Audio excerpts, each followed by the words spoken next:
1, 2, 3, 4, 5. 98, 99. Kosova është rënditur në vendin e 99 në indeksin e lirisë së mediave në raportin e 2025 të reporterëve pa kufi.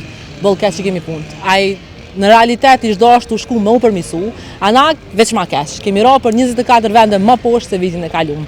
Pikërisht për këtë arsye sot pati shumë reagime. Bile edhe kryetari i AGK-s Xhemal Rexha mbajti konferencë për media. Një ashtu edhe Partia Demokratike e Kosovës dhe LDK-ja mbajtën konferencë për media pikërisht për këtë arsye. A thu kush i ka fajet?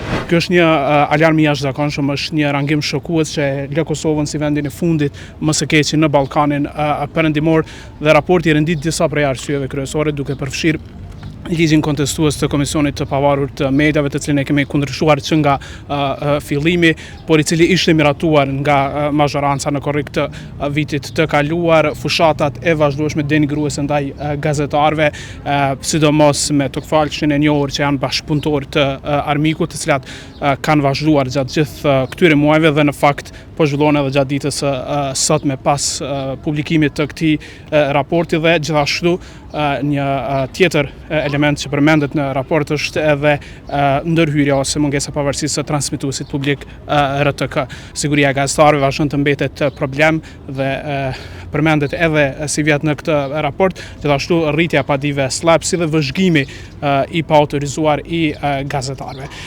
Asociacioni i Gazetarëve të Kosovës e vlerëson këtë renditje si rezultat në fakt dhe reflektim i asaj çfarë ka ndodhur vitin e kaluar dhe që ka qenë një fushat vazhdimisht e njëjtë e qeverisë së Kosovës të udhëhequr nga vetëvendosja e Zoti Kurti kundër mediave dhe pastaj gjuha absolutisht frikësuese që ka kulmuar që prej muajit nëntor dhjetor të vitit të kaluar me afrimin e fushatës zgjedhore që ka vazhduar gjatë fushatës zgjedhore, por edhe pas saj. Është momenti i fundit që të reflektojmë si shoqëri besoj. Asociacioni i Gazetarëve të Kosovës është i interesuar dhe u bën thirrje të gjithë aktorëve, duke përfshirë institucionet e Kosovës, që në fakt të bëhemi bashkë duke, nëse është e nevojshme, duke edhe formuar një çfarëdo që e quajmë një task force kombëtare për t'i adresuar këto gjëje dhe për t'i adresuar lirinë e medias në Kosovë dhe sigurinë e gazetarëve. AGK-ja është e gatshme të bashkëpunojë me të gjitha palët në mënyrë që vitin tjetër ky rangim të jetë më i mirë. Pas publikimit të raportit dhe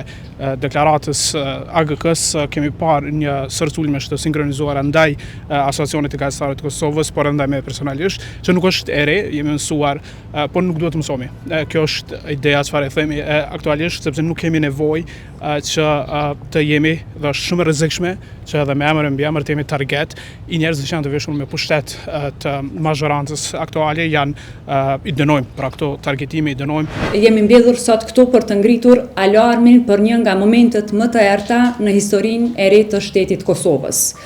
Të dhënat e publikuara sot nga reporterët pa kufi e rendisin Kosovën në vendin e 90 nga 180 shtete në botë për lirinë e shprehjes.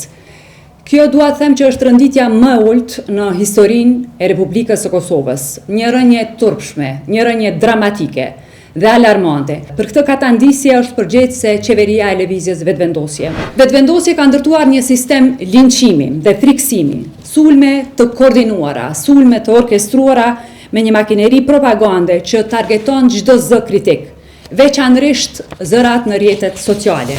Kosova përveç lirisë së shprehjes po shënon rënje në çdo indikator, në atë ekonomik, në social, në indikatorët e sigurisë. Çdo raport vendor e ndërkombëtar po dëshmon se kjo qeveri është duke e fundosur Kosovën. Dhe nëse dikur kemi qenë dakord për një gjë me Albin Kurtin, ka qenë kjo, që Aleksandar Vučić është autokrat, por sot kur Kosova fatkeqësisht rënditet më keq se Serbia në lirinë e shprehjes, duhet të gjithë të pyesim me zë të lartë. Nëse liria e fjalës në Kosovë është më e kufizuar se në Serbi, atëherë çfarë i bie sot të jetë Albin Kurti? Kjo është pyetja që e sfidon ndërgjegjen e secilit qytetar në këtë vend. Kjo është pasqyra ku secili nga ne duhet ta shohë realitetin.